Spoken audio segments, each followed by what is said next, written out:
हाँ जी, क्या? नहीं नहीं, ठीक है, स्टार्ट हो गया सर। ठीक है, तो ऑर्गेनिक का सेक्शन में पढ़ा रहा हूं, मतलब मैं तीनों डिवीजन लूंगा तुम्हारी केमिस्ट्री का, ऑर्गेनिक, इनऑर्गेनिक और फिजिकल। ठीक है, मैंने कल क्लास ली थी लेकिन आज मैं फिर से ले रहा हूँ। 10-5 मिनट में मैं कल का कवर कर ले जाऊंगा। ठीक है, मैंने कल 30 मिनट की क्लास ली थी, वो 10 मिनट में आपका कवर हो जाएगा। देखिए, तो जीओसी फर्स्ट हम लोग चालू कर रहे हैं। पहली बात तो मैं आपको ये बता देता हूं कि ऑर्गेनिक चलने कैसे वाली है आपकी। देखिए, दो किताबें हैं आपके पास।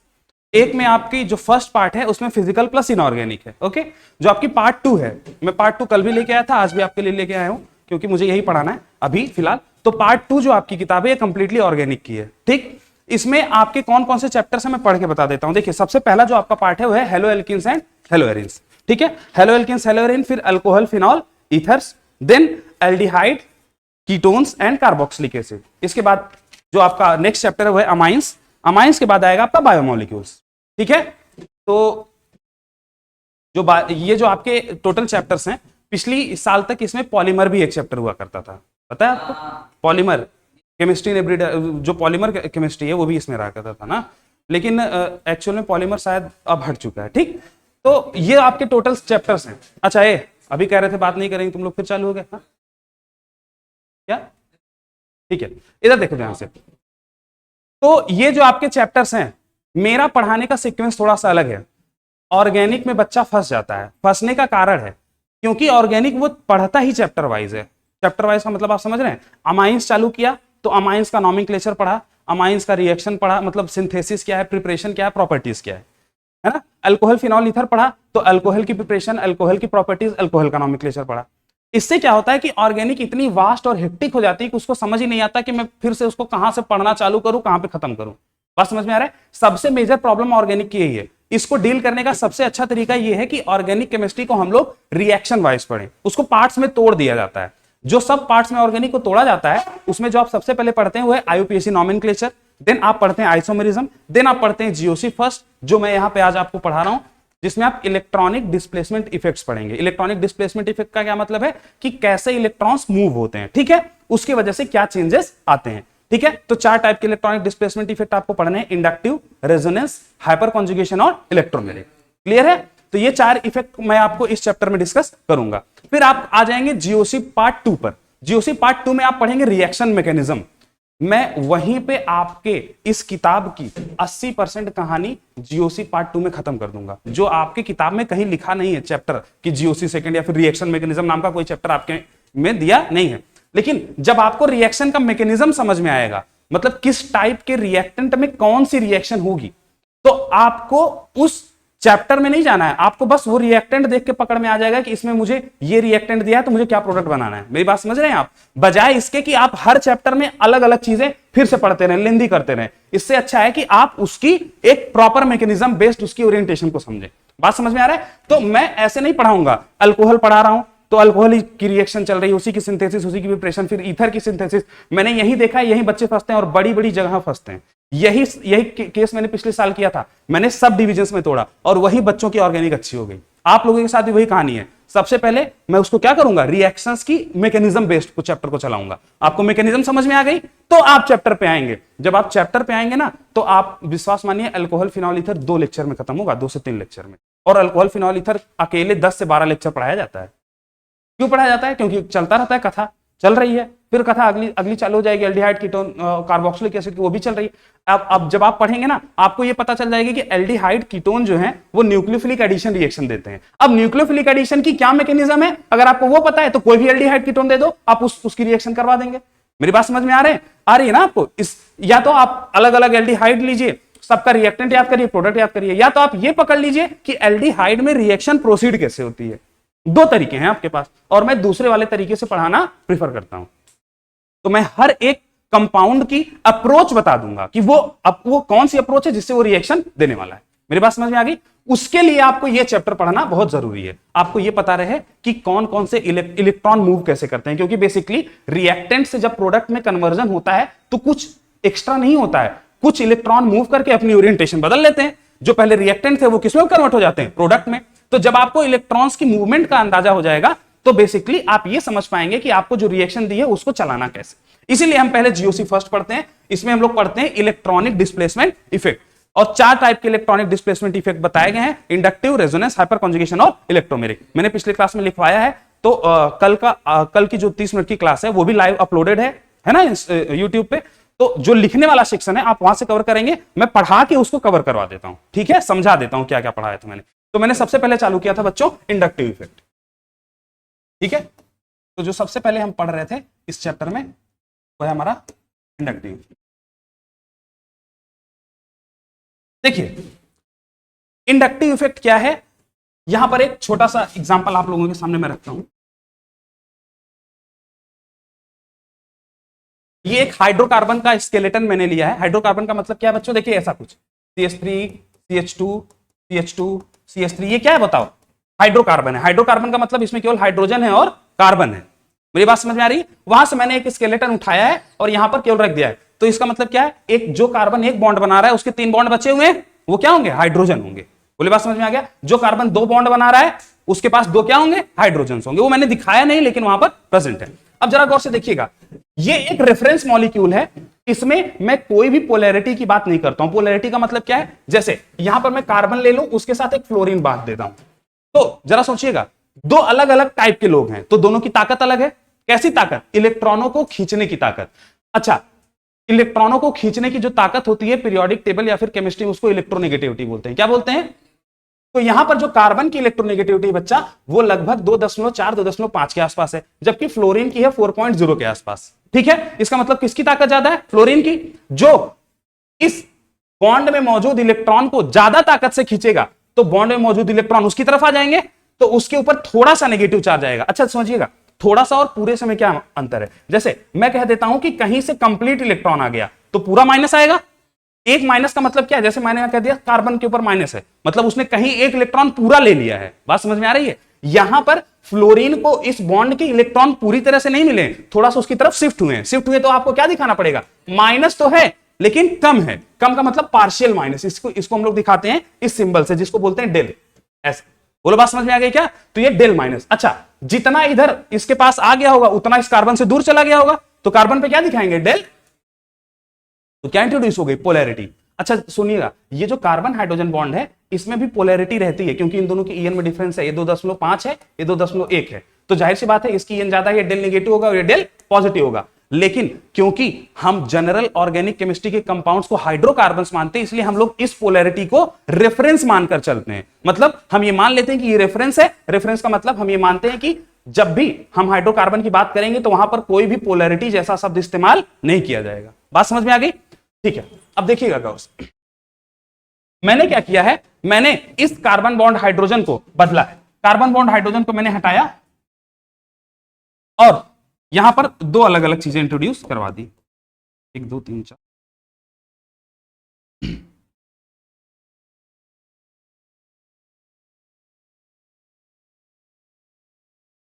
ध्यान से समझिएगा, देखो हाइड्रोजन हटाया गया है, इधर देखो हाइड्रोजन हटाया गया है, क्या लाया गया है, इधर Z और उधर Y। अब यहां पर हाइड्रोजन ना तो इस कार्बन से इलेक्ट्रॉन खींच रहा था ना इस कार्बन को इलेक्ट्रॉन दे रहा था, लेकिन यहां पर जो Z ग्रुप है, मैं ये मान रहा हूं कि Z ग्रुप जो है वो इस कार्बन से इलेक्ट्रॉन को खींच रहा है, मतलब Z ग्रुप की इलेक्ट्रोनेगेटिविटी कार्बन से ज्यादा है। तो यहां पर ऐसे ग्रुप जो इलेक्ट्रॉन खींचे उसको बोलते हैं इलेक्ट्रॉन विथड्रॉइंग ग्रुप। बोलो, बात समझ में आ गई क्या? इसका मतलब Z क्या है, इलेक्ट्रॉन विथड्रॉइंग ग्रुप है। सिमिलरली मैंने वहां पर मान लिया है कि मैंने हाइड्रोजन को हटाकर Y लगाया है और जो Y है वो इलेक्ट्रॉन कार्बन चेन को दे रहा है। तो जो Y है बच्चों वो कैसा ग्रुप है, इलेक्ट्रॉन रिलीजिंग ग्रुप है। इसको हम लोग बोलते हैं इलेक्ट्रॉन रिलीजिंग ग्रुप। मैंने 2 ग्रुप लगाए हैं, हाइड्रोजन को हटाकर एक ग्रुप लगाया जो कि कार्बन चेन से इलेक्ट्रॉन को खींच रहा है, और जो Y ग्रुप है वो कार्बन चेन को इलेक्ट्रॉन दे रहा है। अब जरा बताइएगा, जब भी ऐसा होगा कि कोई इस कार्बन चेन से इलेक्ट्रॉन को खींच लेगा तो इस बॉन्डेड पेयर ऑफ, ये जो बॉन्डेड पेयर ऑफ इलेक्ट्रॉन्स है वो किसकी तरफ शिफ्ट हो जाएंगे, Z की तरफ। और Z क्या बन जाएगा, डेल नेगेटिव। बेटा Z इलेक्ट्रॉन खींचा है ना, तो Z क्या हो जाएगा, डेल नेगेटिव।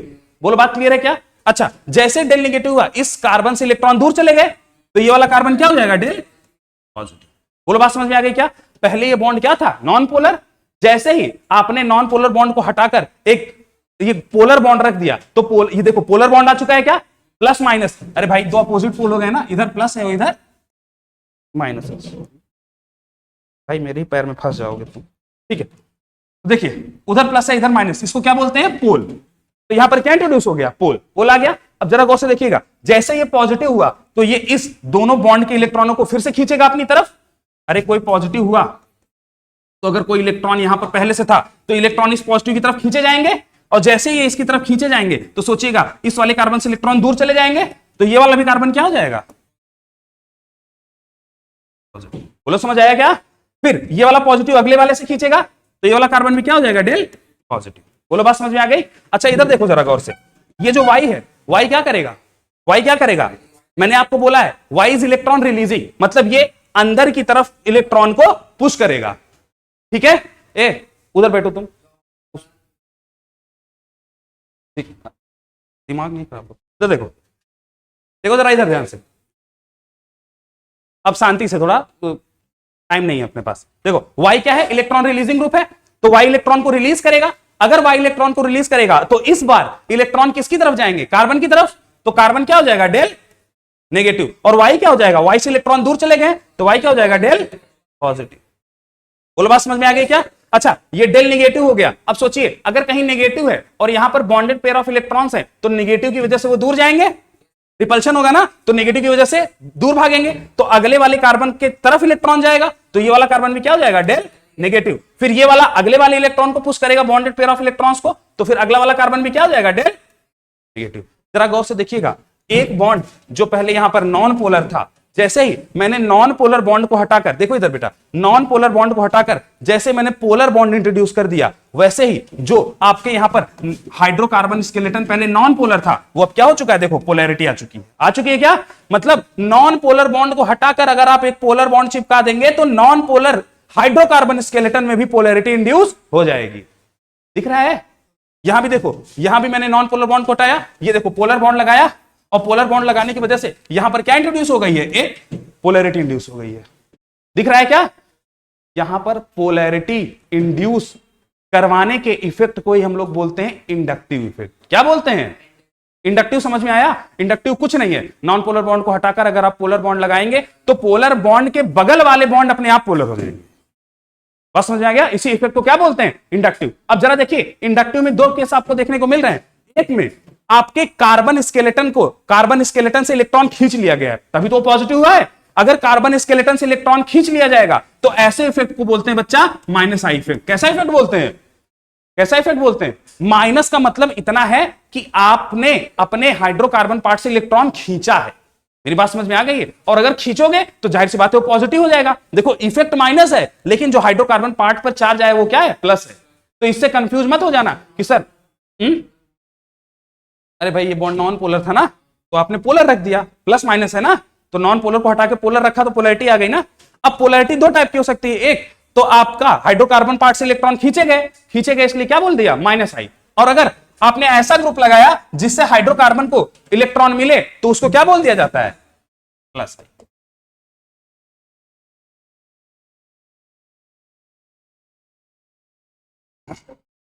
हाँ जी, हाँ आई क्या पुस्तक करता है? नहीं, आई इंडक्टिव एक इफेक्ट है, वो कोई भी एटम और ग्रुप हो सकता है जो वो आपके किसी पार्ट को इलेक्ट्रॉन दे रहा हो या निकाल रहा हो। ठीक है, मेरी बात को समझिएगा। इंडक्शन का मतलब क्या है? इंडक्शन का मतलब टच करने से कुछ ना कुछ इफेक्ट आएगा, या तो वो इफेक्ट इलेक्ट्रॉन रिलीजिंग होगा या तो वो इफेक्ट इलेक्ट्रॉन विथड्रॉइंग होगा। अगर इलेक्ट्रॉन विथड्रॉइंग होगा तो माइनस आई कहलाएगा, इलेक्ट्रॉन रिलीजिंग होगा तो क्या कहलाएगा? प्लस आई। बोलो बात समझ में आ गया क्या? क्लियर है? ठीक है, अब ये जो प्लस आई माइनस आई है ये अलग अलग, अब हमको इंडक्शन, पहली बात तो इंडक्टिव समझ में आ गया। चलो कुछ लाइनें लिखो। अच्छा देखो, क्या हाइड्रोजन को इंडक्टिव इफेक्ट शो कर रहा था? क्या नहीं कर रहा था। बात समझ में आ गया? इसका मतलब ऐसे एटम्स या ग्रुप्स, जैसे हाइड्रोजन को हटा के मैंने यहां पे जेड लगाया और यहां पर क्या लगाया? वाई, तो ऐसे एटम्स और ग्रुप्स जिनकी इलेक्ट्रॉन विथड्रॉइंग टेंडेंसी या इलेक्ट्रॉन रिलीजिंग टेंडेंसी हाइड्रोजन से ज्यादा होगी, वही इंडक्टिव इफेक्ट शो। बात समझ में आ गया? तो हाइड्रोजन को हटा के आपने ऐसा ग्रुप लगाया जिसकी इलेक्ट्रॉन विथड्रॉइंग टेंडेंसी या तो इलेक्ट्रॉन रिलीजिंग टेंडेंसी हाइड्रोजन से क्या है, ज्यादा है, वही इंडक्टिव इफेक्ट शो करेंगे। अगर इलेक्ट्रॉन रिलीजिंग टेंडेंसी हाइड्रोजन से ज्यादा है तो प्लस आई आएगा, इलेक्ट्रॉन विथड्रॉइंग टेंडेंसी हाइड्रोजन से ज्यादा है तो क्या आएगा, माइनस। बोलो बात समझ में आ गया। अच्छा, इसका इंडक्टिव इफेक्ट का जो बेसिक कंसेप्ट है जिस पर ये बेस्ड है, inductive effect is based on electronegativity difference. किस पर बेस्ड है, इलेक्ट्रोनेगेटिविटी डिफरेंस। अच्छा एक बात सोचो, यहां पर जो इलेक्ट्रॉन की शिफ्टिंग हुई है, ये क्या ये पूरी तरह से हुई है कि आधी हुई है, पार्शियल हुई है ना। तो इंडक्टिव इफेक्ट पहली बात तो पार्शियल शिफ्टिंग है, किसकी, सिग्मा इलेक्ट्रॉन्स की। दिख रहा है क्या, तो जो इंडक्टिव इफेक्ट है बच्चों, ये सिग्मा इलेक्ट्रॉन्स की कैसे शिफ्टिंग है, पार्शियल शिफ्टिंग। बोलो कहानी समझ में आया कि नहीं समझ में आया। ठीक है, तो पहली बात सिग्मा इलेक्ट्रॉन की पार्शियल शिफ्टिंग है। अच्छा, जब भी ऐसा आप कोई ग्रुप लगा देंगे हाइड्रोजन को हटाकर जिसकी इलेक्ट्रॉन विथड्रॉइंग टेंडेंसी हाइड्रोजन से कम या ज्यादा होगी, तो वहां पर हमेशा ही इंडक्टिव इफेक्ट लगेगा। इसका मतलब ये एक परमानेंट इफेक्ट है। कैसा इफेक्ट है, पार्शियल शिफ्टिंग है, परमानेंट इफेक्ट है, बेस्ड है इलेक्ट्रोनेगेटिविटी डिफरेंस पर। क्लियर है। अगर इलेक्ट्रॉन विथड्रॉइंग टेंडेंसी हाइड्रोजन से ज्यादा है तो प्लस आई, हाइड्रोजन से कम है तो, बोलो बात क्लियर हो गई क्या। ये लिखवा रखा है मैंने पिछली क्लास में, आपको आप वहां से नोट कर लीजिएगा, अपने दोस्तों से ले लीजिएगा, 2 ही पन्ना लिखवाया था मैंने। बोलो बात क्लियर है क्या। हाँ ठीक है, तो पहले लिखना चालू करिए, जरा लिखना चालू करिए। पहला पॉइंट लिखिए, इंडक्शन ऑफ पोलैरिटी। ये लिखने के पहले अच्छा लिखो, induction of polarity in non polar sigma bonds, induction of polarity in non polar sigma bonds due to induction of polarity in non polar sigma bonds due to presence of polar bond, due to presence of polar bond in its vicinity, due to presence of polar bond in its vicinity is called as inductive effect, is called as inductive effect. बोलो बात समझ में आ गई क्या। क्या क्या मतलब है इसका, इसका मतलब यह है जो मैंने आपको बताया कि अगर आप नॉन पोलर बॉन्ड को हटाकर पोलर बॉन्ड रख देते हैं तो उसकी वजह से क्या डेवलप हो जाता है, पोलैरिटी डेवलप हो जाता है नॉन पोलर पार्ट में। इसी को हम लोग क्या बोलते हैं, इंडक्टिव इफेक्ट। बोले विसिनिटी का मतलब है बगल में, नॉन पोलर को हटाकर अगर पोलर बॉन्ड बगल में लगा देंगे तो क्या आ जाएगा, पोलैरिटी। इसी को क्या बोलते हैं, इंडक्टिव इफेक्ट। बोलो बात समझ में आ गई क्या। अच्छा, हाइड्रोजन शो करता है क्या इंडक्टिव इफेक्ट, क्या हो गया, क्या हुआ बताओ। अच्छा कोई बात नहीं, बाद में लिख लेना, जिसका अरे ठीक है, जिसका छूट गया है 1-2 लाइन आप लोग लास्ट में देखकर लिख लीजिएगा, फोटो वोटो खींच लेना, मॉडर्न जमाने में जी रहे हो, है ना। ऐसा नहीं है किसी के पास मोबाइल नहीं है, छूट जाएगा तो लिख नहीं पाओगे। ठीक है, नेक्स्ट पॉइंट लिखिए, क्या हाइड्रोजन शो करता है क्या इंडक्टिव इफेक्ट, नहीं शो करता। लिखिए, hydrogen does not show inductive effect, hydrogen does not show inductive effect, hydrogen does not show inductive effect. लिखा क्या, but hydrogen does not shows inductive effect but all atoms और group, but all atoms और group having electron releasing, but all atoms or group having electron releasing or electron withdrawing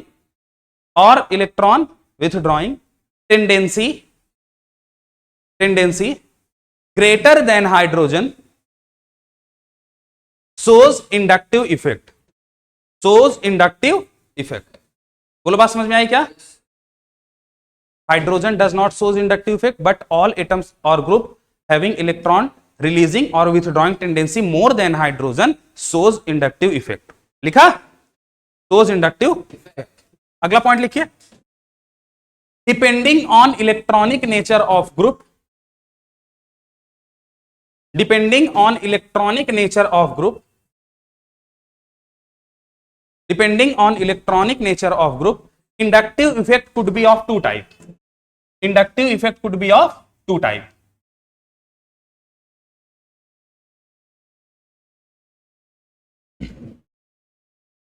electron releasing group, लिख लीजिए साथ में, plus आई कौन सो करेगा बोलो, electron,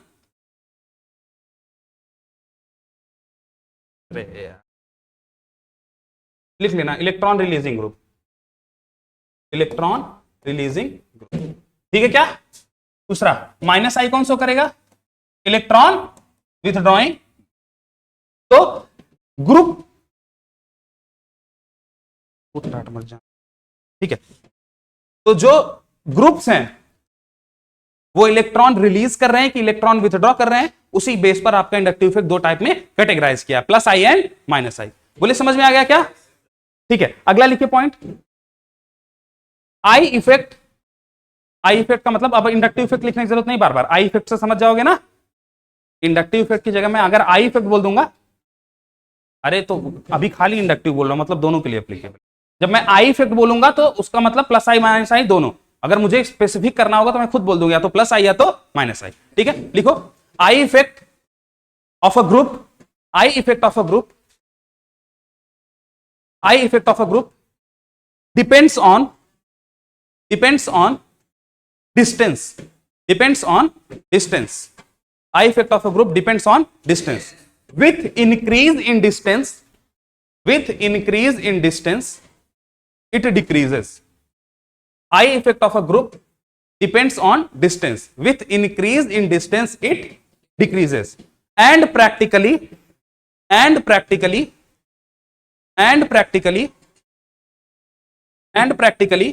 it is found effective, and practically it is found effective up to 3 atoms only,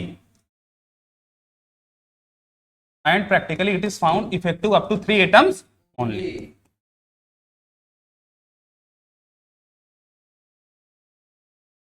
देखिएगा गौर से, अभी आप इस बात पे मत जाइए कि कौन प्लस आई दिखा रहा है कौन माइनस आई, बस समझिएगा। ये देखिए यहां पर जो फ्लोरीन है वो क्या लगाएगा, बेसिकली फ्लोरीन ज्यादा इलेक्ट्रोनेगेटिव है, तो इधर देखो ध्यान से, फ्लोरीन क्या है, ज्यादा इलेक्ट्रोनेगेटिव है, तो ज्यादा इलेक्ट्रोनेगेटिविटी इलेक्ट्रॉन खींचेगा अपनी तरफ। अगर इलेक्ट्रॉन खींचेगा तो क्या लगाएगा, बोलो प्लस आई की माइनस आई? माइनस आई लगाएगा ना। अरे ये डेल नेगेटिव हो जाएगा और ये क्या हो जाएगा, डेल पॉजिटिव। क्यों लैग कर रहा है यार? ठीक है चलिए, डेल पॉजिटिव, बगल वाला भी क्या हो जाएगा, डेल पॉजिटिव। ठीक है, ये वाला भी क्या हो जाएगा, डेल। ठीक है, हाँ जी,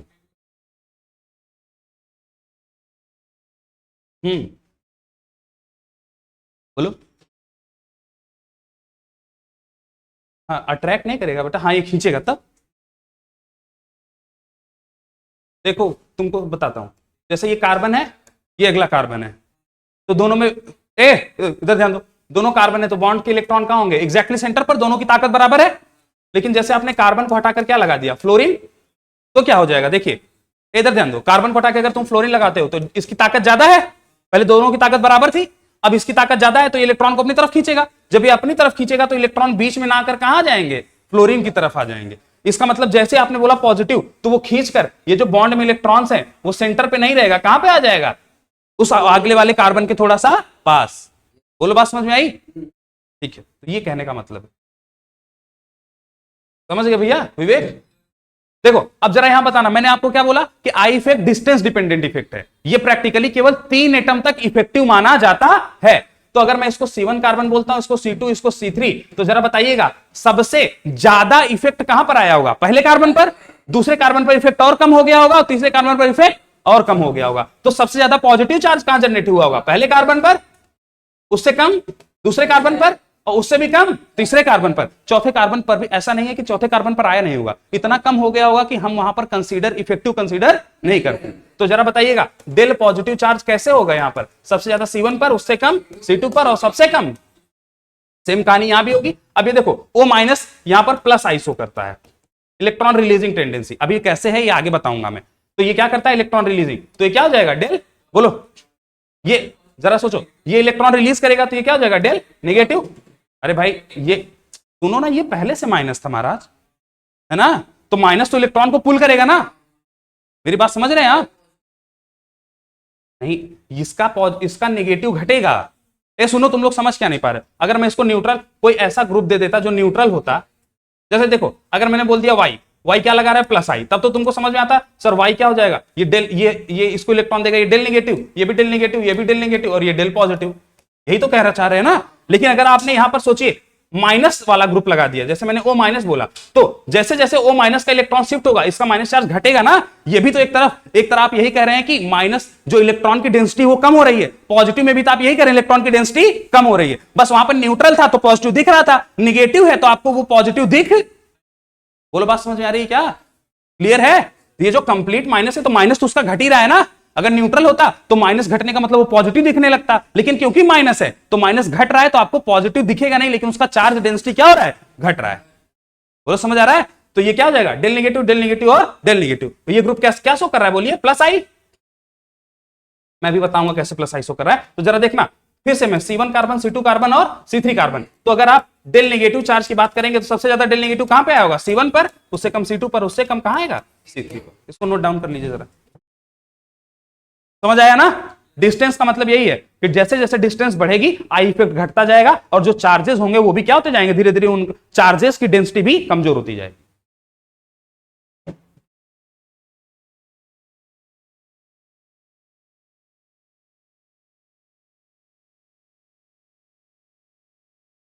हो गया, ठीक है, नोट करो नोट करो।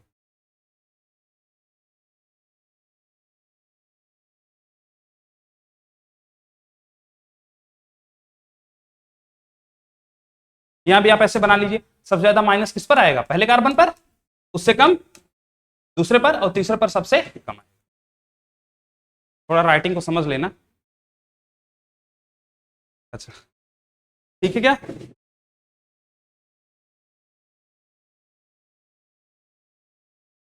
हो गया, सबका नोट डाउन हो गया क्या।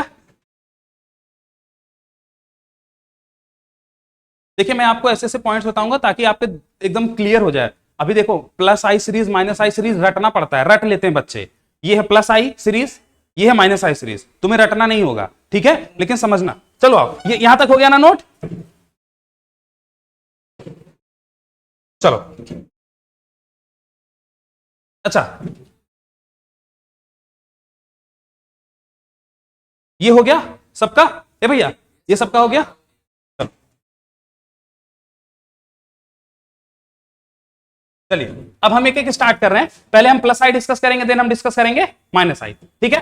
सब क्या हो गया, ठीक है, चलो लगाओ heading plus I, plus I effect, plus I effect लगाइए जरा। तो प्लस आई कौन लगाएगा, बोलो, प्लस आई इलेक्ट्रॉन रिलीजिंग ग्रुप लगाएगा, बोलो बात समझ में आ रही है। माइनस आई इलेक्ट्रॉन विदड्रॉइंग ग्रुप लगाएगा, बोलो यहां तक कहानी क्लियर है ना, ठीक है, हो गया यहां तक। चलिए अब देखिए जरा गौर से, प्लस आई किसमें किसमें होता है ये समझिएगा। अब एक बात बताना, प्लस आई कौन सा ग्रुप लगाएगा, जो इलेक्ट्रॉन देने वाला होगा। इलेक्ट्रॉन कौन देना चाहेगा, इलेक्ट्रॉन को आप केमिस्ट्री की भाषा में पैसा समझ लीजिए, पैसा कौन देना चाहेगा, भाई तुम नहीं देना चाहोगे ना, अंबानी तो दान कर ही रहा है, अडानी दान कर रहा है ना, उसके पास है, तुम नहीं, तुम्हें नहीं मिलेगा तो तुम भिखारी हो क्या, भाई भिखारियों को दान मिलता है ना, जो कमजोर होते हैं। भिखारी को केमिस्ट्री की भाषा में इलेक्ट्रोफाइल बोलते हैं, जिसको इलेक्ट्रॉन की जरूरत होती है। वैसे ही जैसे जो आप नॉर्मल दुनिया में भिखारी बोलते हैं, केमिस्ट्री की दुनिया में उसको क्या बोलते हैं, इलेक्ट्रोफाइल। और वैसे ही जिसके पास खूब पैसा है, अमीर आदमी को क्या बोलते हैं, न्यूक्लियोफाइल। ऐसा एक टर्मिनोलॉजी है, आगे हम लोग डिस्कस करेंगे जैसे जैसे आगे बढ़ेंगे। लेकिन फिलहाल मैं जब यहां पर बोलता हूं, ये सुनना गौर से, रटवा नहीं रहा हूं, अभी इसको समझा रहा हूं, प्लस आई सीरीज लिख के रटवा भी सकता हूं, लेकिन इसको पकड़िएगा जरा गौर से। प्लस आई वो देगा जिसके पास खुद का घर भरा हुआ हो और वो देने की क्षमता रखता हो। अरे भाई मैं दिखावा कर रहा हूं, जैसे मान लो कुछ लोग नेता टाइप लोग होते हैं, खूब नेतागिरी करते हैं कि मैं खूब प्रचार वचार करेंगे, घर में आएंगे तो झोपड़ी में रहते हैं ना, उनके पास कुछ नहीं है देने को। बात समझ रहे हैं आप, मतलब नेतागिरी तब अच्छी लगती है जब अपना घर भरा हुआ हो। बात समझ रहा है आप, इसका मतलब वही ग्रुप इलेक्ट्रॉन कौन रिलीज करेगा, जिसका खुद का घर भरा हुआ होगा। और जिसका खुद का घर भरा हुआ हो मतलब जिसके पास खुद के पैसे हों, इसका मतलब क्या है, जिसके पास इलेक्ट्रॉन रिच, जो इलेक्ट्रॉन रिच स्पीसीज होंगी वही तो देंगे इलेक्ट्रॉन। मतलब इलेक्ट्रॉन को अगर प्लस आई लगाना है तो इलेक्ट्रॉन रिलीजिंग ग्रुप लाना पड़ेगा। इलेक्ट्रॉन रिलीजिंग ग्रुप वही ग्रुप होगा जिसके पास इलेक्ट्रॉन डेंसिटी ज्यादा होगी। इलेक्ट्रॉन डेंसिटी किसके पास ज्यादा होती है? 3 टाइप के ग्रुप बोलता हूं, पॉजिटिव, न्यूट्रल, नेगेटिव। किसके पास इलेक्ट्रॉन डेंसिटी ज्यादा है? नेगेटिव ना। अरे भाई ओए तुम लोग, किसके पास इलेक्ट्रॉन डेंसिटी ज्यादा है? बोलो, पॉजिटिव, न्यूट्रल, नेगेटिव, किसके पास इलेक्ट्रॉन डेंसिटी ज्यादा है? नेगेटिव। अरे भाई नेगेटिव के पास carbon negative, carbon positive, carbon neutral. Neutral का मतलब क्या है? जितना होना चाहिए था उतना ही है। पॉजिटिव का मतलब एक इलेक्ट्रॉन कम है, नेगेटिव का मतलब एक इलेक्ट्रॉन ज्यादा है। तो जिसके पास इलेक्ट्रॉन ज्यादा होगा वही तो अपना इलेक्ट्रॉन देकर न्यूट्रल होने की प्रयास करेगा ना, तो उसका टेंडेंसी क्या होगा? इलेक्ट्रॉन देने वाला, इलेक्ट्रॉन रिलीजिंग। इसका मतलब आपको रटने की जरूरत नहीं है। कहीं भी नेगेटिव चार्ज स्पीसीज दिखी, इसका मतलब वो प्लस आई ही शो करेगा। ठीक है, अब रट तो जरा बोलो, अगर मैं तुमको 2 कैटेगरीज देता हूं, ए भैया इधर ध्यान दो, अगर मैं आपको 2 कैटेगरीज देता हूं, एक नेगेटिवली चार्ज और एक न्यूट्रल, अरे सॉरी मैंने तो कर ही दिया, ठीक है, एक नेगेटिवली चार्ज और एक न्यूट्रल, तो जरा बताइएगा, अगर मैं ये कह रहा हूं 2 लोग हैं, एक जो अमीर है और एक जो मिडिल क्लास है, इधर ध्यान दो, एक अमीर वाला और एक मिडिल क्लास, दोनों दान करना चाहते हैं, तो किसके दान करने की क्षमता ज्यादा होगी? अमीर वाले की। दो प्राणी हैं आपके पास, एक नेगेटिव और एक न्यूट्रल, तो जरा बताना कौन इलेक्ट्रॉन डेंसिटी को रिलीज ज्यादा करेगा? नेगेटिव। इसका मतलब अगर इलेक्ट्रॉन डेंसिटी को रिलीज ज्यादा नेगेटिव करेगा तो प्लस आई किसका ज्यादा होगा? नेगेटिव का होगा। कदे किसका प्लस आई ज्यादा होगा? नेगेटिव का। इसका मतलब अगर आपको 2 स्पीसीज दिख रही हैं, इधर लो, कंपेयर प्लस आई,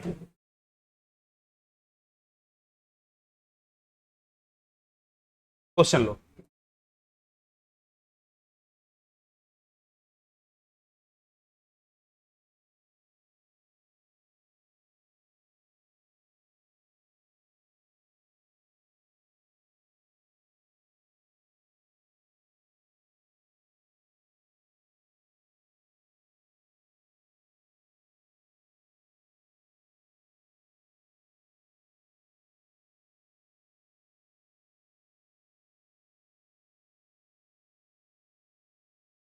यहां पे मैं वैलेंसी शो नहीं कर रहा हूं, केवल नाइट्रोजन को एज माइनस दिखा रहा हूं। ठीक है भैया, क्वेश्चन दे रहा हूं गधे, कंपेयर करिए प्लस आई कौन सा?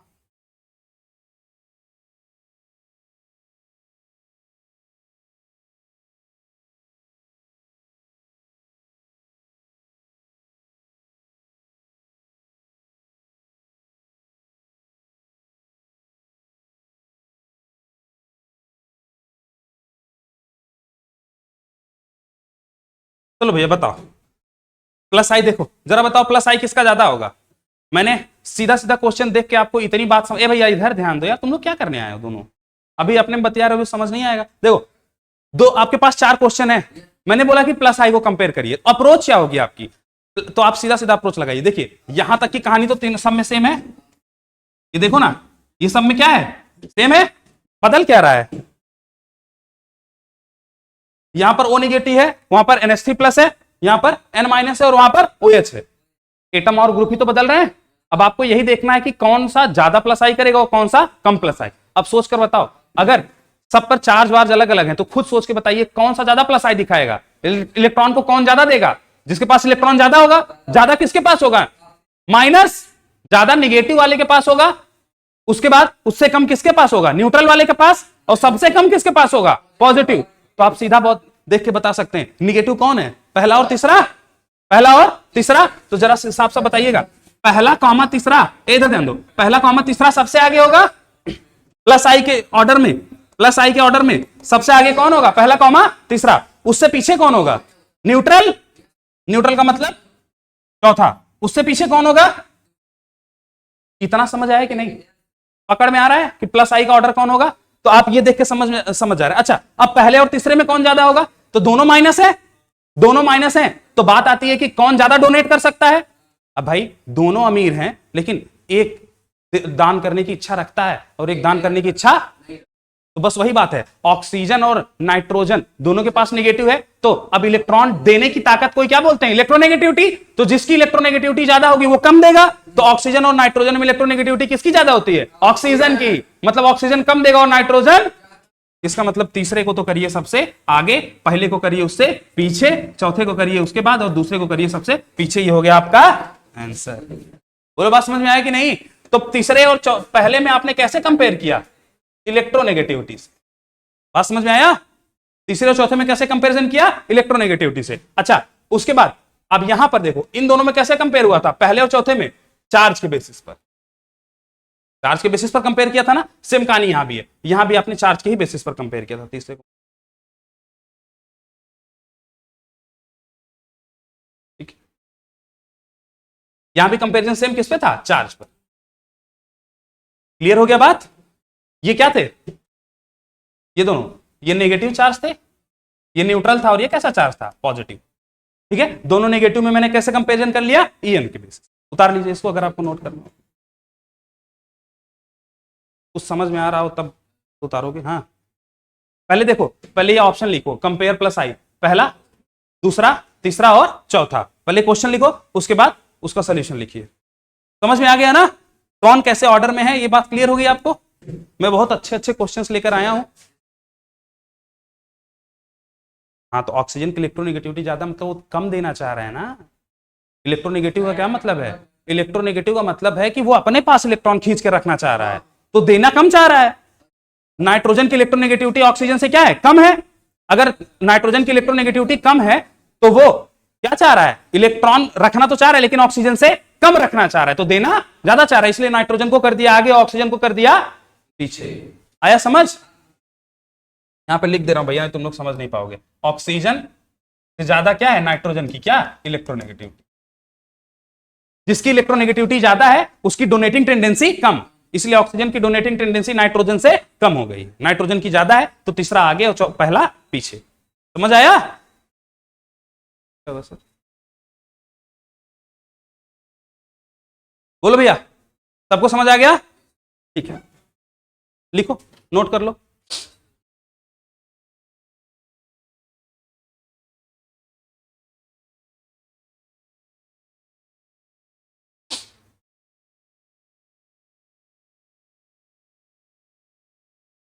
ऐसे ही माइनस आई का भी कंसीडर किया जा सकता है, लेकिन अभी हम प्लस आई डिस्कस करें तो पहले प्लस आई कर लेते हैं, फिर माइनस आई करते हैं। हो गया क्या सबका? हो गया? ठीक है, चलें आगे। ध्यान दीजिएगा, मैंने आपको दो ही कैटेगरीज बताई हैं प्लस आई में। पहला, अच्छा, पॉजिटिव तो कभी देना ही नहीं चाहेगा ना। पॉजिटिव तो क्या चाहेगा? मैं खुद ले लूं। देखिए, कोई भी चीज स्टेबलाइज रहना चाहती है। क्या रहना चाहती है? स्टेबलाइज। निगेटिव कब स्टेबल होगा? अरे भाई, किसी के ऊपर भी चार्ज आ गया तो चार्ज तो दूसरे को अट्रैक्ट या रिपेल करेगा, तो कोई भी स्पीसीज चार्ज को घटाना चाहेगी। निगेटिव कब स्टेबल होगा? जब वो चार्ज दे दे, मतलब चार्ज इलेक्ट्रॉन देके स्टेबल होगी। इसीलिए निगेटिव वाला इलेक्ट्रॉन देना चाहता है तो प्लस आई करता है। अच्छा, जो पॉजिटिव है वो क्या चाहेगा? इलेक्ट्रॉन लेगा तभी तो न्यूट्रल होगा, तो पॉजिटिव वाला क्या चाहता है? इलेक्ट्रॉन ले लूं, तो क्या सो करता है? माइनस आई।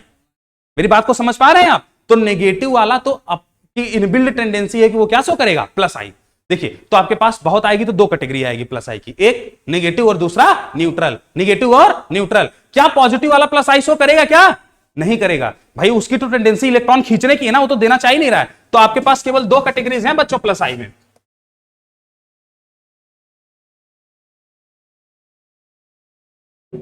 मेरी राइटिंग स्पीड को ये मैच नहीं कर पाता। प्लस आई, प्लस आई के कितने ग्रुप? दो। पहला है नेगेटिवली चार्ज्ड ग्रुप, तो नेगेटिवली चार्ज ग्रुप की प्लस आई ज्यादा रहेगी किससे? न्यूट्रल वाले से। किससे ज्यादा रहेगी?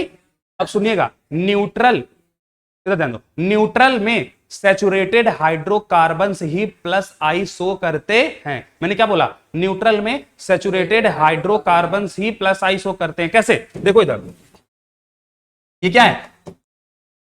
CH2 होगा ना। ये देखो, सैचुरेटेड हाइड्रोकार्बन है भैया, नेगेटिवली चार्ज ग्रुप लिखा है, नेगेटिव है। उल्टा कर दो तुम लोग, एकदम कंसेप्ट रद्द कर दो। नेगेटिवली चार्ज ग्रुप क्या करेगा? इधर ध्यान दो, ये क्या है? सैचुरेटेड हाइड्रोकार्बन है, न्यूट्रल है। अब इधर ध्यान दो, ये न्यूट्रल है ना, तो जब इधर इधर देखो, अगर मैं आपसे कह रहा हूं कि ये प्लस आई शो करेगा, तो जाहिर सी बात है अगर कोई माइनस ग्रुप लगा दूं, जैसे O माइनस, तो ओ, इधर देखो, अगर मैंने आपको दो ग्रुप दिया और बोला कि दोनों में बताओ प्लस आई किसका ज्यादा रहेगा, तो साफ साफ दिख रहा है कि वो क्या होगा? माइनस, और ये क्या है? न्यूट्रल। तो किसका ज्यादा होगा? प्लस आई, इसका ज्यादा होगा।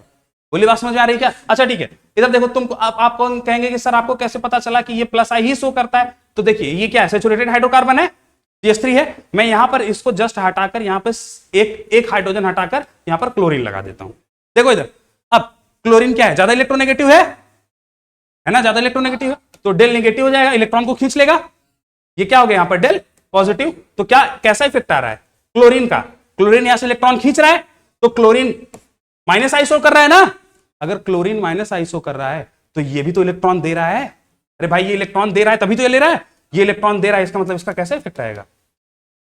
बोलो बात समझ में आ रहा है? अरे भाई ये खींच रहा है तो दूसरा इलेक्ट्रॉन को डोनेट कर रहा है, तो उसका तो यहां से आप ये देख सकते हैं कि ये क्या है, प्लस आई। वैसे ऐसा कहना नहीं चाहिए क्योंकि प्लस आई और माइनस आई रिलेटिव होते हैं। एक अगर यहां पर इससे मैं खराब ग्रुप लगा देता तो देने लगता हाइड्रोकार्बन को, अगर हाइड्रोकार्बन को मिलने लगता तो हाइड्रोकार्बन क्या हो जाता, माइनस आई, और वो वाला ग्रुप क्या हो जाता, प्लस आई। लेकिन फिलहाल मैं आपको दो ही कैटेगरीज बता रहा हूं प्लस आई की, एक नेगेटिवली चार्ज ग्रुप और दूसरा सैचुरेटेड हाइड्रोकार्बन, जिसमें से आगे कौन रहेगा, नेगेटिवली चार्ज ग्रुप। बोली बात समझ में आ गई क्या? ठीक है ए भाई, सैचुरेटेड हाइड्रो, ये दोनों ग्रुप समझ में आया, ये नेगेटिव है और ये न्यूट्रल है, तो नेगेटिव वाला न्यूट्रल से आगे रहेगा। जरा आइए मैं आपको कुछ ऑर्डर लिखा, अब आपको कुछ दिखाता हूं क्रम। प्लस आई सीरीज देखिएगा, रटना ही नहीं है तुम्हें, अगर मैं तुमसे पूछता चलूं बताते चलना। अगर मैं प्लस आई बनाऊंगा तो सबसे पहले नेगेटिव को रखूं कि न्यूट्रल को रखूं? पहले नेगेटिव को रखूं कि न्यूट्रल को रखूं? नेगेटिव को रखूंगा ना, तो यहां पर देखिए माइनस माइनस माइनस है कंप्लीट। उसके बाद देखो इससे पीछे कौन रहेगा, ओ माइनस, ये कौन है? अब आपको साफ क्लियर समझ में आ रहा होगा, दोनों माइनस है, दोनों माइनस में कौन सा माइनस आगे है, नाइट्रोजन वाला। क्यों? नाइट्रोजन की ईएन कम है और ऑक्सीजन की ईएन ज्यादा है, ज्यादा ईएन वाला कम डोनेट करेगा, इसलिए ऑक्सीजन माइनस क्या है, पीछे। बात समझ में आ गई? तो यहां पर जो कंसिडरिंग फैक्टर था बच्चा वो क्या था, इलेक्ट्रोनेगेटिविटी। क्लियर समझ में आ गया? ठीक है, इससे पीछे मैंने किया है, देखिएगा COO माइनस, यहां भी देखो O पे ही माइनस है तो भी वो इस O माइनस से पीछे क्यों है? अच्छा ये देखो मैंने ऐसे यहां पे एक बॉन्ड लगाया, बॉन्ड का मतलब ये है बेटा कि यहां पर जो आपका ग्रुप होगा वो यहां पर जुड़ा होगा, तो इसका इफेक्ट यहां से आ रहा होगा। बात समझ में आ गई? ठीक है, अब जरा गौर से देखिए, यहां पर नाइट्रोजन डायरेक्ट अटैच था उस ग्रुप से, यहां पर ऑक्सीजन डायरेक्ट अटैच था उस ग्रुप से, क्या यहां पर जो O माइनस है वो डायरेक्ट अटैच है क्या? बीच में एक कार्बन और आ गया, इसका मतलब डिस्टेंस बढ़ गई है उस ग्रुप की इस नेगेटिव चार्ज से। अरे भाई प्लस आई तो ऑक्सीजन दे रहा है ना, अगर प्लस आई ऑक्सीजन दे रहा है तो इस बार कौन सी पोजीशन से देगा, डायरेक्ट की एक बीच में आ गया, बीच में एक एटम और आ गया ना। और मैंने आपको ये पहले ही बताया था कि डिस्टेंस बढ़ा तो इंडक्टिव इफेक्ट घटा, इसका मतलब यहां भी O माइनस है, यहां भी O माइनस है, लेकिन दोनों में ये वाला ज्यादा क्यों शो कर रहा है और वाला कम क्यों शो कर रहा है, डिस्टेंस। यहां पर डिस्टेंस क्या हो गई है, बढ़ गई है, डिस्टेंस बढ़ा इंडक्टिव घटा। बोलो क्लियर है? तो यहां पर क्या फैक्टर आ रहा है, डिस्टेंस। क्लियर हो गया? ये तीनों क्रम क्लियर है। सबसे पहले NH माइनस ज्यादा है O माइनस से, ईएन, उसके बाद O माइनस ज्यादा है CO माइनस से, कैसे, डिस्टेंस, डिस्टेंस बढ़ गई, इंडक्टिव कम हो गया। कौन कौन कौन कौन ऑक्सीजन, हाँ ये ईएन इलेक्ट्रोनेगेटिव। इन दोनों में कंपैरिजन इलेक्ट्रोनेगेटिव पे बेस है, इन दोनों में कंपैरिजन डिस्टेंस पर बेस्ड है, क्योंकि एटम तो सेम है तो इलेक्ट्रोनेगेटिविटी डिफरेंस का आप कोई कंपेयर कर नहीं सकते, लेकिन डिस्टेंस फैक्टर वहां पे आ गया। अब देखो ए भैया, इसके बाद मैं यहां पर लिखता हूं, इधर ध्यान दो। अब देखो हमने नेगेटिव वाला डील कर लिया है। अच्छा सुनना गौर से, इसका मतलब ऐसा नहीं है कि एग्जामिनर आपको नेगेटिव चार्ज स्पीसीज इससे ज्यादा नहीं देगा, भाई वो कुछ भी दे दे, लेकिन अगर उसके पैरेलल में एक न्यूट्रल है तो आप अपने आप नेगेटिव वाले को न्यूट्रल से आगे कर देंगे प्लस आई में। मेरी बात समझ में आ रही है? क्लियर है क्या? अच्छा नेगेटिव वाला हमने यहां पर खत्म कर लिया तो न्यूट्रल पर आते हैं। न्यूट्रल में कौन होगा, सैचुरेटेड हाइड्रोकार्बन, तो सैचुरेटेड हाइड्रोकार्बन में सबसे ज्यादा तो यही देगा।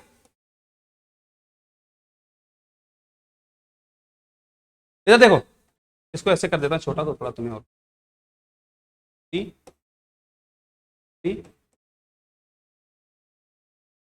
एक बात बोलो, CH3 सैचुरेटेड हाइड्रोकार्बन है तो CH3 खुद कैसा इफेक्ट लगाएगा, प्लस आई। तो यहां पर देखो ना, ये जो कार्बन है इसके पास कितने CH3 ग्रुप हैं, 3 CH3 ग्रुप हैं। देखिएगा गौर से, ये वाला कार्बन खुद तो प्लस आई लगाएगा ही, लेकिन इसको सपोर्ट करने के लिए 3 CH3 ग्रुप और अटैच्ड है। बोल बात समझ में आ रहा है? तो प्लस आई इस वजह से यहां पर सबसे ज्यादा है। हाँ, लेकिन कितना भी प्लस आई हो जाए, इधर ध्यान दो, कितना भी प्लस आई ये ग्रुप शो कर ले, माइनस वाले से आगे नहीं हो सकता। बात समझ में आ रहा है? अच्छा, इससे कम किसका होगा? तो सी, भाई 2 CH3 हो जाए, एक और कम हो गया ना, ये समझ में आ रहा है? यहां पे 3 CH3 ग्रुप अटैच थे, यहां पर कितने हैं? 2। तो जैसे number of hydrocarbon, saturated hydrocarbon घटता जा रहा है, इंडक्टिव इफेक्ट भी कम होता जा रहा है। बात समझ में आया? अच्छा, इधर से छोटा कर लूं थोड़ा यार, ये स्मॉल कैसे होता है? ठीक है, आई होप आपको दिख रहा होगा, दिख रहा है ना? ठीक है। देखिए, इससे कम कौन होगा भैया? इससे कम अगर आपको करना है तो एक ही CH3 रखिए,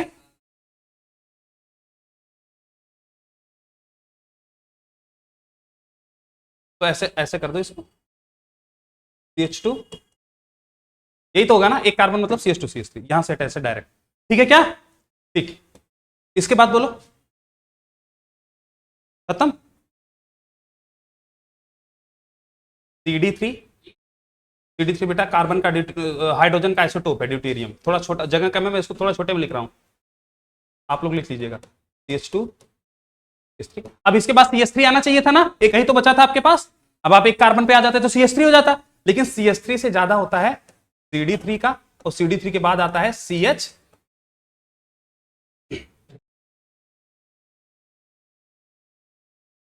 हाँ बता रहा हूं बेटा, रुक, मैं पता है तुम्हें डाउट आएगा।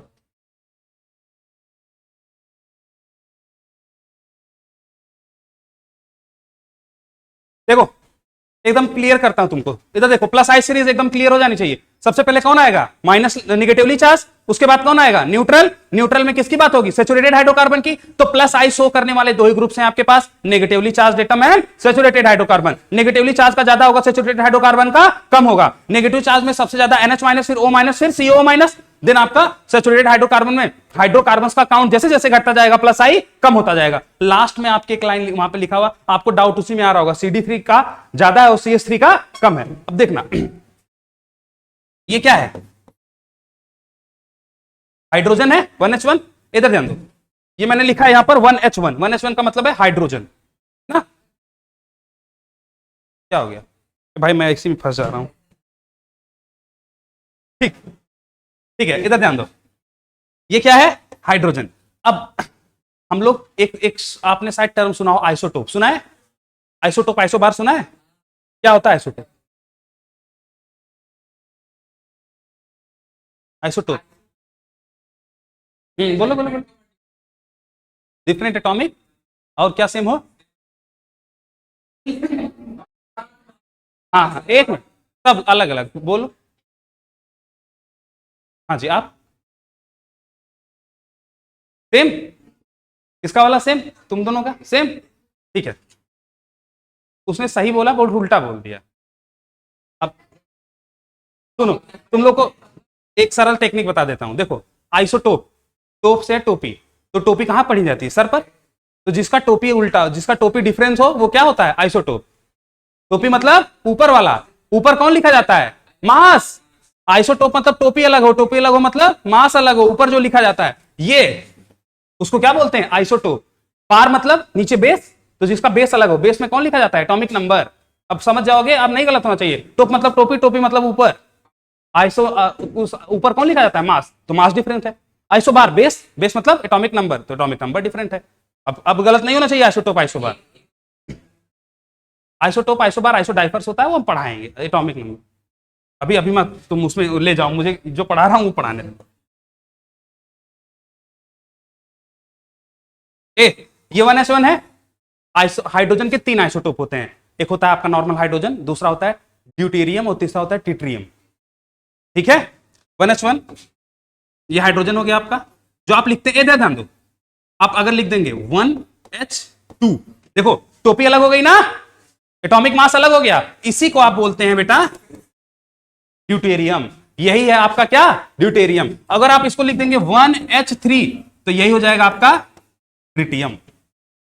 बात समझ में आया? ये आपका नॉर्मल हाइड्रोजन है, और ये ड्यूटेरियम है, और ये क्या हो गया? ट्रिटियम।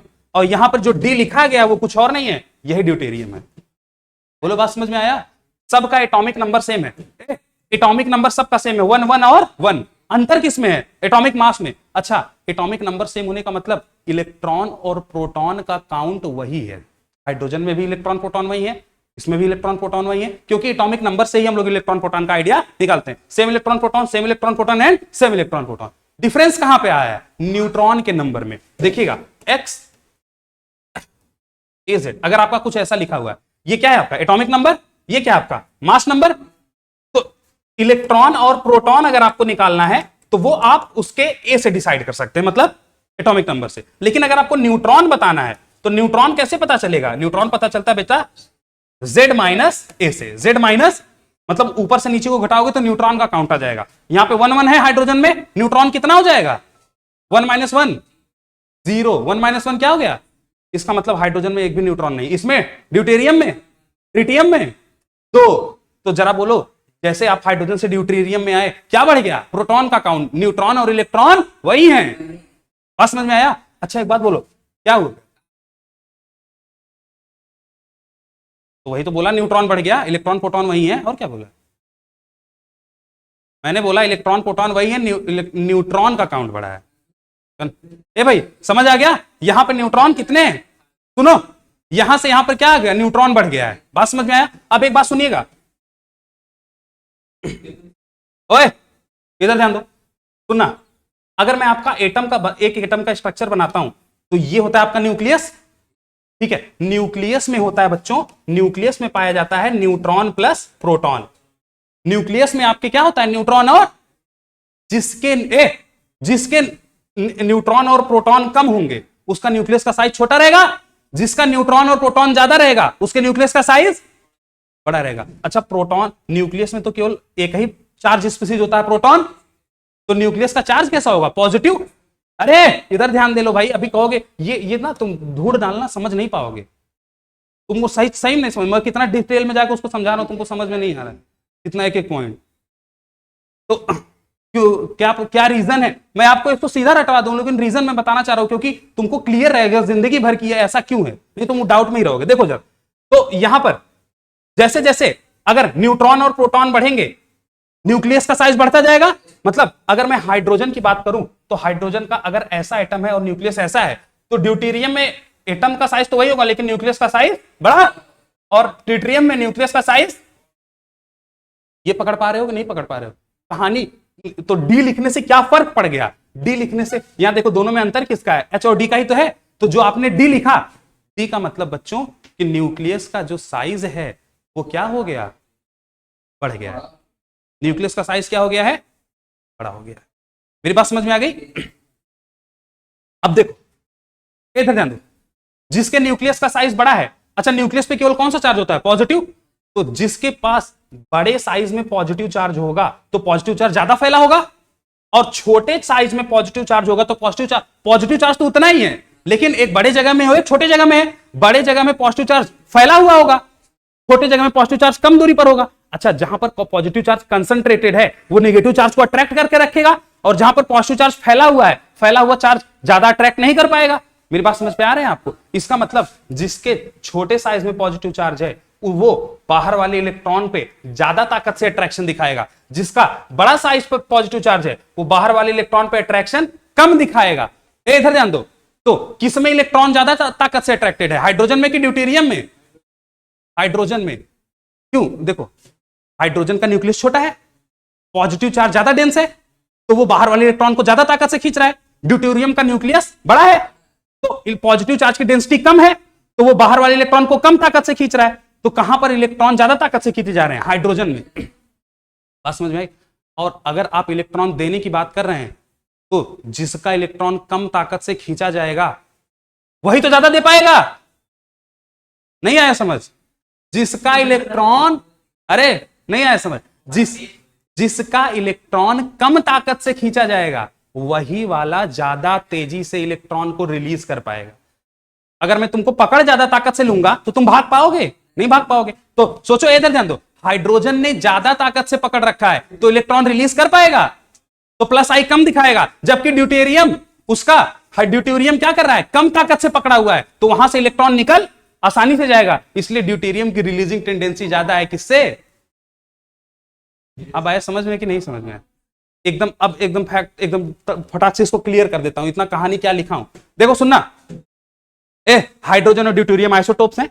ड्यूटेरियम हेवियर आइसोटोप है, न्यूक्लियस का साइज बड़ा है, न्यूक्लियस का साइज बड़ा होने से पॉजिटिव चार्ज डिस्पर्स्ड है, तो वो निगेटिव को कम खींच पा रहा है, निगेटिव को कम खींच पा रहा है तो इलेक्ट्रॉन आराम से दिया जा सकता है, इसलिए ड्यूटेरियम ज्यादा डोनेट करता है जबकि हाइड्रोजन कम डोनेट करता है।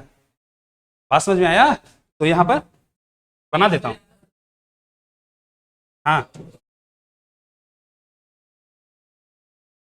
हाँ बोलो, हाँ बोलो बोलो।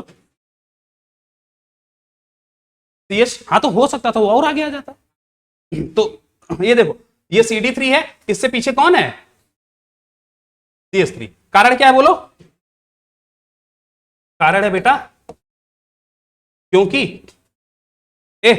ये दोनों सुनो, CD3 में जो इलेक्ट्रॉन डेंसिटी देने वाली है वो ज्यादा है, जबकि CS, भैया कहां चला गया, गायब हो गया, फिर से बना देता हूं।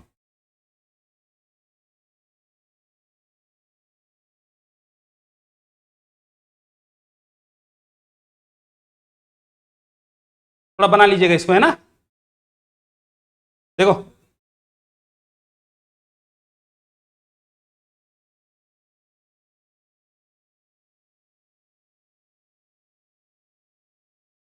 इधर देखो, इधर देखो, भैया इधर देखिए, यहां पर CD3 में इलेक्ट्रॉन डेंसिटी ज्यादा अवेलेबल है जबकि CH3 में इलेक्ट्रॉन डेंसिटी कम अवेलेबल है, तो जिसके पास बची इलेक्ट्रॉन, ये ज्यादा ताकत से खींच रहा है ना हाइड्रोजन, तो इलेक्ट्रॉन डेंसिटी कम बचेगी, और ड्यूटेरियम कम ताकत से खींच रहा है तो इलेक्ट्रॉन डेंसिटी ज्यादा बचेगी, इसलिए क्योंकि यहां पर इलेक्ट्रॉन डेंसिटी ज्यादा है तो ये डोनेट भी ज्यादा करेगा, तो इसी वजह से यहां पर मैं यहां पर लिख दे रहा हूं इन दोनों में, चलो यहां पर ऐसे लिख देते हैं। तो इतना लैग करता है यार,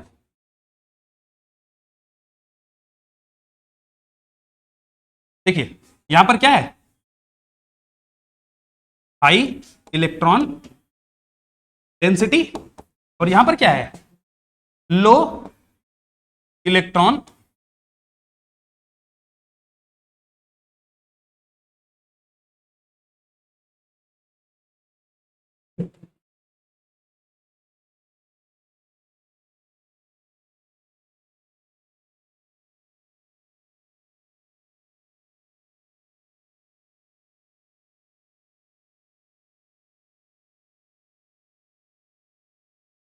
मैंने यहां पे पूरा एक्सप्लेनेशन लिख दिया है।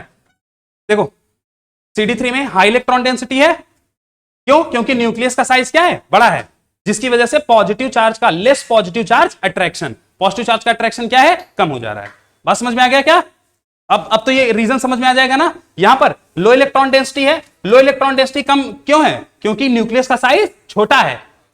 समझ में आया? तुम दोनों को समझ में आ गया बच्चा? ठीक है। स्मॉल न्यूक्लियस, स्मॉल न्यूक्लियस होने के कारण क्या इफेक्ट आएगा, अट्रैक्शन ज्यादा हो जाएगा। तो यहां पर लिख दूं क्या, यहां पर समझ पाओगे, यहां पर लिखा हुआ है कुछ तो, अरे ठीक है, मोर अट्रैक्शन लिख लेना है ना, मैं लिख दे रहा हूं more attraction of electron, electron का अट्रैक्शन क्या है, ज्यादा है, less positive charge attraction of electron.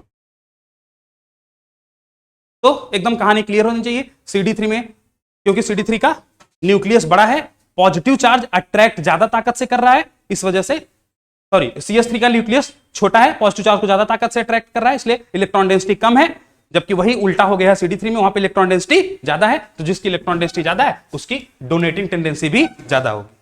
ठीक है, इसलिए CD3 प्लस आई ज्यादा दिखा रहा है जबकि ये प्लस आई कम दिखा रहा है। समझ में आ गया एक एक रीजन?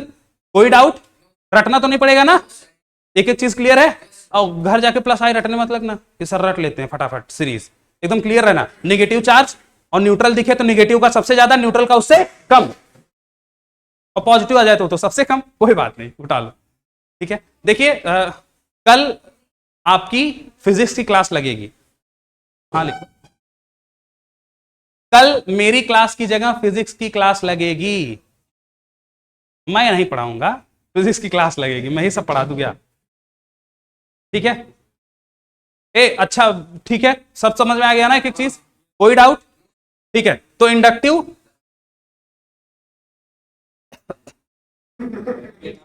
मास्टर को तुम, चलो ठीक है सर, इंड कर दीजिए। तो कल आप लोगों की फिजिक्स की क्लास लगेगी और मैं सब लोगों की